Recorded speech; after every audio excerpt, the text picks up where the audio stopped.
Welcome to the Intrinsic First Leadership Podcast. I'm Aaron Robbins with Intrinsic First. Thanks for joining us on this journey. Be sure to stick around to the end for some debatably funny jokes that will hopefully leave you with a smile.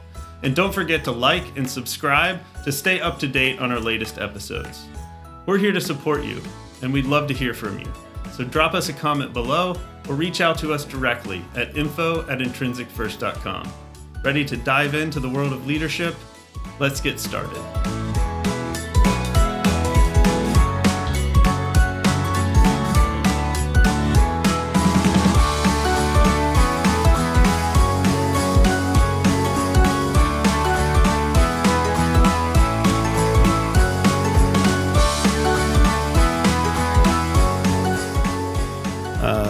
Welcome, everyone, to our 16th podcast.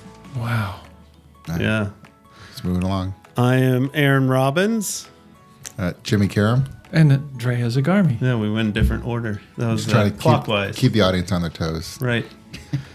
Today we're going to be talking about power. So, where do you want to begin? Well, I think we should start with our typical simple question about what is the good definition of power? All right. Okay. And a lot of people try to say people who have control kind of stuff. But basically, it is a person or group that has control over limited resources that others want. So think of it as control over limited resources that others want. That is what power is. That's what it is. Yeah. I mean, limited resources, to define that can be anything from... Yeah, it can be money. It can be time. Yeah, that's one I It think could of. be. Yeah, it could be knowledge. Right. Information. It could be, well, especially information. It could be Celebrity. That's right. People who, by nature, are wanted or liked, and I often don't understand some of the sources of how people get it, and we're going to be talking about that. So, what is inherent power? Is that authority that they have as the limited resource?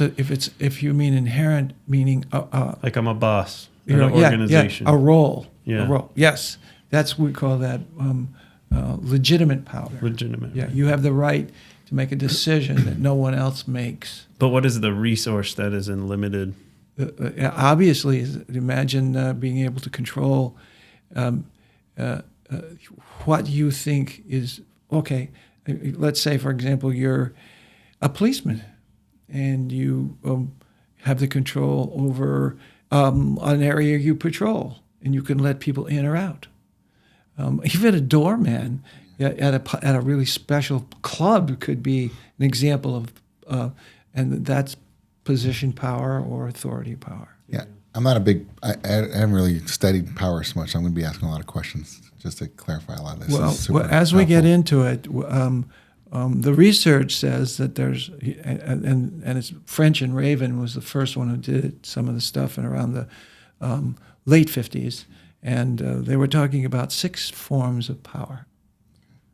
And we'll talk a little bit about that. And but I think more importantly, what the research does suffer from is information about how the powerless deal with it. In other words, we don't know enough, and we often don't give any consideration to the feelings and attitudes and possibilities of people who are powerless. And so forgive me, I don't want to talk about politics, but if we looked at the Palestinians and where they are and the problems they have, imagine being caught between 2 different religions, or being a third religion, or being having and no control over the what happens to you. There's repercussions. There's consequences. Sure. There's all kinds of... Sure. And they're small, so that they can't be out. They can't. They could never outnumber anybody, real per se. So the idea is, as you go forward, is to use power in a very knowledgeable way. I think it's the biggest mysterious thing about leadership that has not been written about, has not been acknowledged, and certainly not curried, even though everybody says, oh, yes, we have to recognize how people can be powerful, but they don't teach it. So you bring in a different twist that I wasn't really ready to go to. So you got power, and then, there's a conversation around power, then there's this conversation around the powerless. I was actually thinking also to be able to distinguish between power and influence. I've always made a distinction there and understand the benefits and the pros and cons of each. Say more about what you think the difference influence, is. Influence, I really think is when I think of power, I think of, maybe this is wrong, but it's like an exertion of, what you want other people to do. Like a push versus pull. Yeah. And then when you think of influencing people, you're getting them to come along with you by their own autonomous behavior. Like they get to choose if they want to follow you as a leader. Mm-hmm. Where if you're in a position of power, I'm the boss now because of my role, you're going to do what I say because you want to keep your position or you keep your job or whatnot. But if you can influence somebody, I think that's much more sustainable over time. Well, I like what you just did because it does what you and I and Aaron feel is important, is that we want to use words that are definable and usable and understood in the discussions. So the idea of motivation or the idea of leadership, and we've talked about some of those. Influence is a form of power. Okay. How about that? And it depends upon the way that you, if you will, get someone to do something. When you say they can be influenced, it comes back to the idea of there are different types of power. So let's start talking about it. One is information power. I hope everybody understands that if you know and someone else doesn't, that's a form of power. It's a simple thing like you have a secretary or you have an assistant, and they can give other people access to you. Let's say set up a meeting. She's got power, or he's got power, and that power is access power or being able to give the individual who wants something and of course, withholding that is a form of power, or giving it is a form of power. Now, influence power can be through information. You could influence somebody through the information or not share it. So let's just say one form of power is information power. Another is, you mentioned it, role power or legitimate. It's called legitimate power.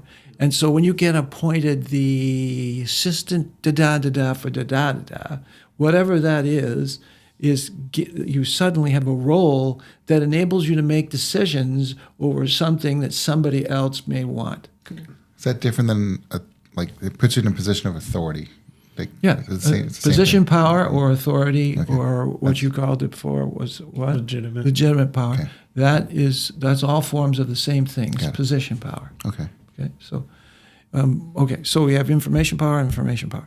Now, another form of power is you like that person, or this person, the follower who wants something, or because of your credibility of who you are. And now when you start talking about influence, I think that's personal power. It's I don't have any authority to make a decision, but I have. You like me, and I have, because you like me, a little bit of capacity. Celebrity stuff, yeah. I've seen it broken out. Go ahead, keep going. There's different theories where they'll break out that personal power into almost subsets, or they'll say, well, there's 6 types of power. No, there's 8 types of power. And I don't remember all of them exactly, but yeah, celebrity is one way of having that personal power, but it could be different. Is there a difference between celebrity and being a celebrity and being famous? Is that 2 different things? No, they're both the same. It's attributed to you. Well, like informational power, it could be because there's information you have that somebody wants, or it could be because of your expertise. let's assume that information is a form of expertise, or the other way around. True. Knowledge, right? It's the knowledge you have and the answers as opposed, but like tangibly, something in your brain is different than, well, a skill or ability to analyze or do something. I see that as a little bit different than just, I know a secret and you don't know it. And like, I want to know that secret. Well, let's look at Oppenheimer. If you know a little bit about him, he didn't have a lot of initial position power, role power, but he did have what kind of power? Oh, expertise. Expertise. Power. Yeah. And so there were a lot of scientists that respected the quality of his thinking, the quality of his writing, and his research, and that all. And of course, that's a stream of power that gave him another form of power. Ultimately, the capacity to lead the group as an informal leader. The real leader, of course, was the general. So as we go into it, it's important to realize that power has many forms, and that you can exercise those forms gradually or through hard work and so forth. So we've got information or expertise power. We've got authority. We've got personal power. That's the whether you like me or not. That's another form of power. Or if we kept at this a little bit further, we could see other forms of power. Can you see me any other parts? Well, there's the like persuasive. It's just, I think I've seen that be separated out where it's you're just like a salesperson is very persuasive or charismatic, and they're able to influence people that way. So they might have both a charismatic, good-looking people. Let's talk about charismatic for just a moment, which usually means outside appearance, usually outside ambiance. People that have something that you like or respect. And that could be their speech, the way they deliver the speech. It could be the way they look. Especially the way they look. Yeah. I think charisma. I didn't really put that. I never put their two. I always thought it was more about like the delivery. When you say someone's charismatic, I never thought about their looks. But yeah, I totally see that now. So I'm remembering more now from class. Keep going. So if I remember right, the way we divided it out, or in our, we can pull the textbook. I don't want to do that. Don't grab the book. No more thuds. Formal and informal was like the main topic. And then within formal, you had legitimate, which is like authoritative power. And then there was positive and negative. So the ability to reward someone and the ability to punish them. And those were the three formal powers. I was about to go, we call it, I've known it, and French and Raven called it coercive power. That's the one. And coercive. That's what I said. Coercive, didn't I? You said negative. You did. No, I didn't say coercive. Negative and positive, but coercive. Well, it's on the record. We could go back and rewind. No, I didn't say that. I can't get away with it. I thought I was giving you credit for something I know about you. But anyway, coercive power is the power to force something.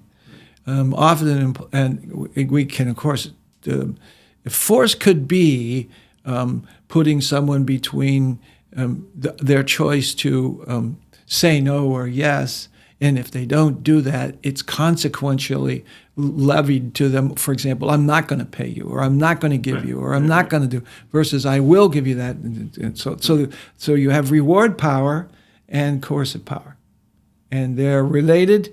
Yep. And remember, we're talking about the control over limited resources that no one else has. So it's coercive power and reward power have been in the field of organizations for centuries and centuries. That's the reinforcement theory stuff that we've been talking about. And of course, you look at somebody like the Prince, Machiavelli's The Prince, which was a major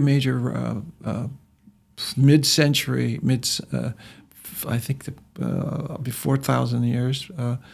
Before, because it came in, I think Machiavelli was writing around when Michelangelo was painting, and Da Vinci, and so those were known, and that forms of what we might call coercive or reward are very, very persuasive stuff. in terms of the people who have it or don't have power. But it's very controlling. Well, believe it or not, all the powers are controlling. Yeah. So it's now, let's stay with it for just one more minute, and then I'll shut up. Which is that the idea of these various forms of power have been lurking around organizations, but nobody ever thinks about the powerless. And so I want to bring that up just as a piece of what I think we want leaders to understand, which is what happens to the powerless. How do the powerless deal with some of the things that they have no control over? And so it tends to produce what? It tends to produce retributions, certain forms of anger, and so forth. When people understand that there are forms of power, they often don't go to the issues that it creates or hurts or creates the problems that they don't anticipate. Is that like from a lack of empathy or a lack of consideration as to what their second, third order effects are? Let me give you an example. So try this on side.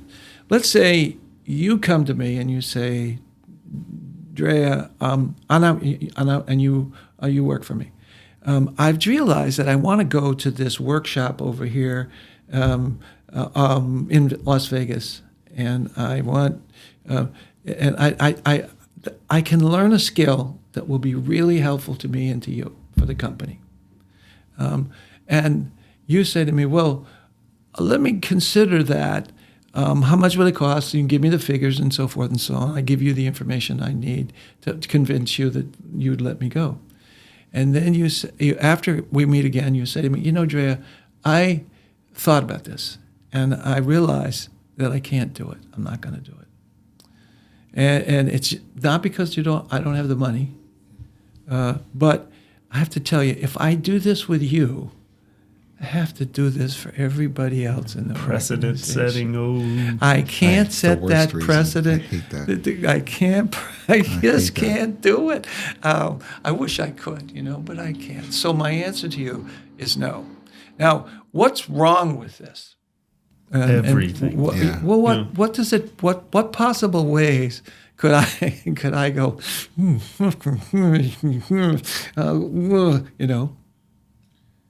Well, you don't like it because it doesn't take into consideration the impact it's having for me. It's only the consideration that this manager has to field if he doesn't or I don't do it. You see, so it's not a question of the benefits that could be garnered through that experience. And of course, it strike me that as a direct report that if I get this, I can perform better than I could if I didn't have this information, or I didn't get that training, or I didn't do this.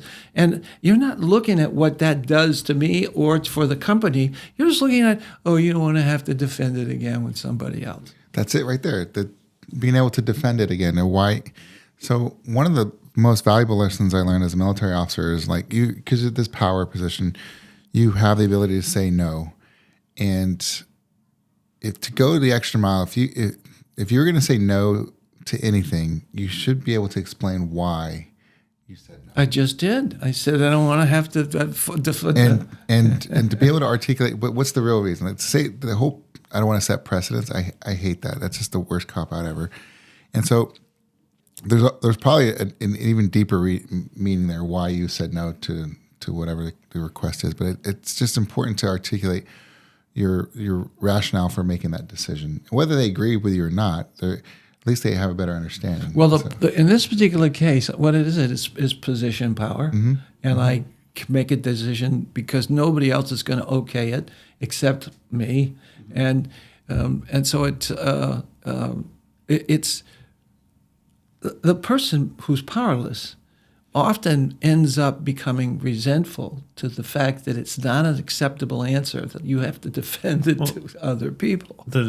That type of reason is very selfish selfish almost. It's self-oriented. It's self-oriented. Self-oriented, but it could be selfish if like, well, I don't want to waste my time or have to exert extra effort to try to justify to other people why it is. And I mean, there could be, I mean, I've been in roles where there's legitimate concerns is that, if you want to do this, what is the getting into procedural or distributive justice?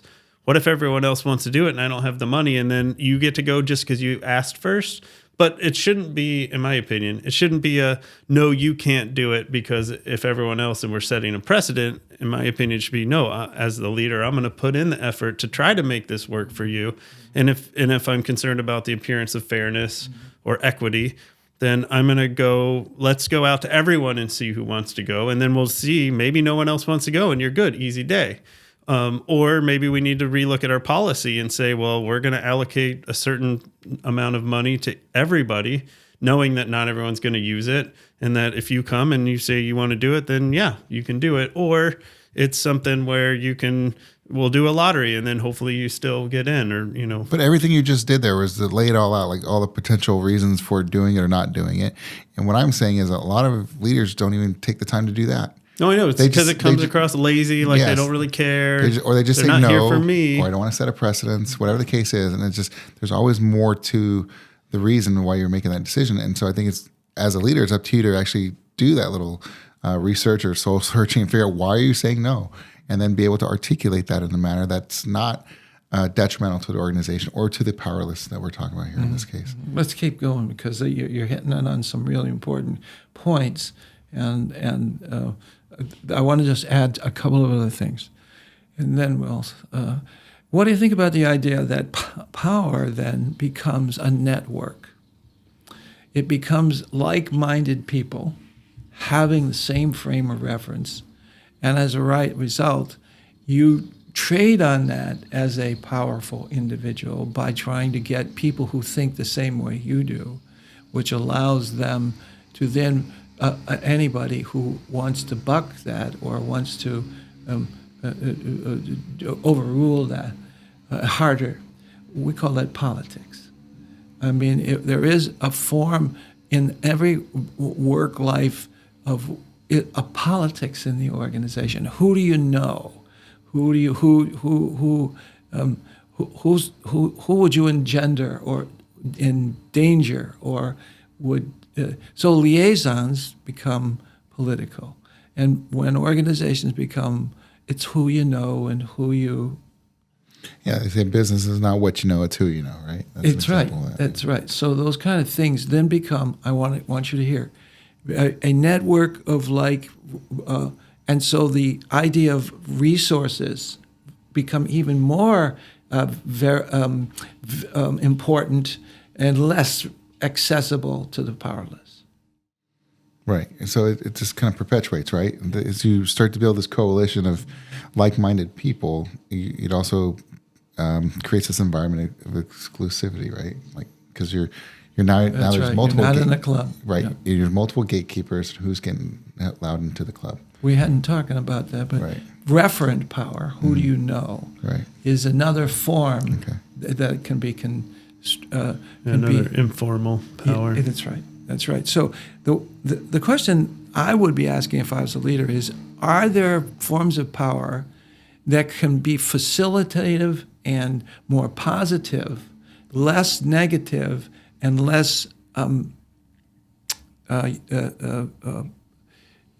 destructive to the person who is now is hit with their own. Well, like coercive power is going to be probably the most destructive, right? And so legitimate power becomes the same. Right.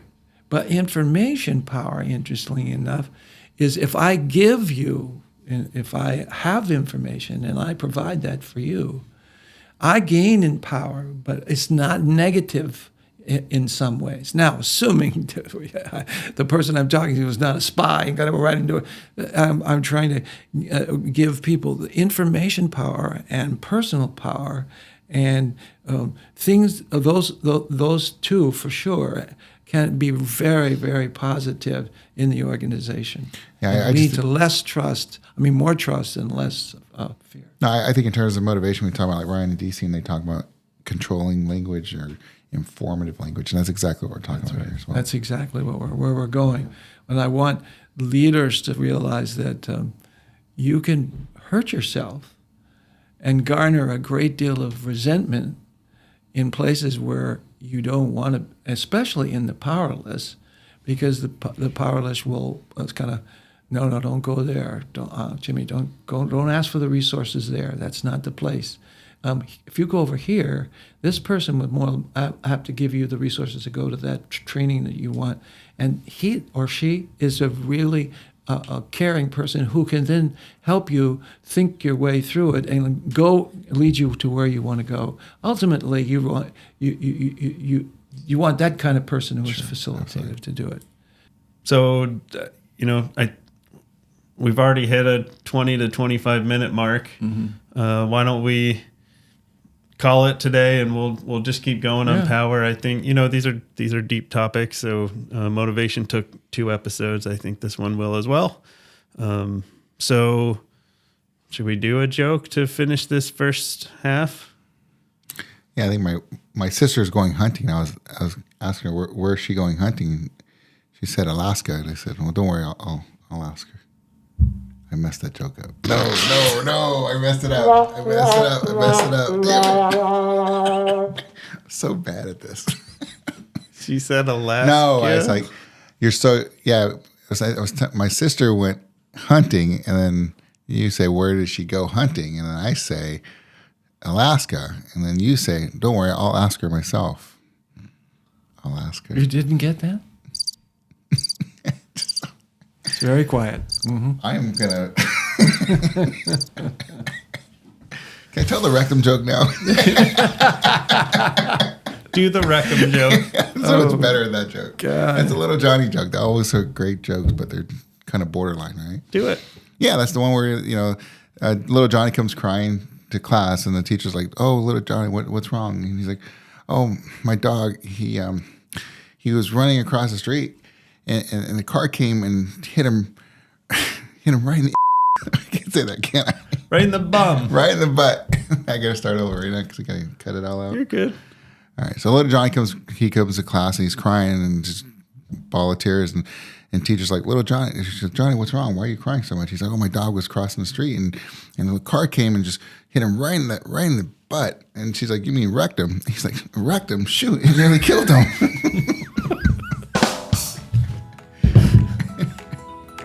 That is good, and you did it right. You could use that anywhere you want. Yeah. Wrecked him. Damn near killed him. Oh, man. Good one. All right. That does. I like it.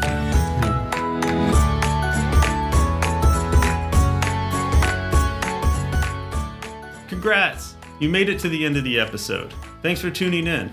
We genuinely hope that you found value in our conversation. If you liked it, please click that like button below and subscribe so that you can stay up to date on our current episodes. And if you didn't like it, you can click the dislike button, but make sure you click it twice. We're eager to hear from you, whether it's your thoughts, questions, topic ideas, or if you're interested in our leadership training and consulting support. Leave us a comment below or reach out to us directly at info@intrinsicfirst.com. We're open to any and all feedback. Thanks again for joining us. We look forward to having you back for more insightful leadership discussion. Until next time.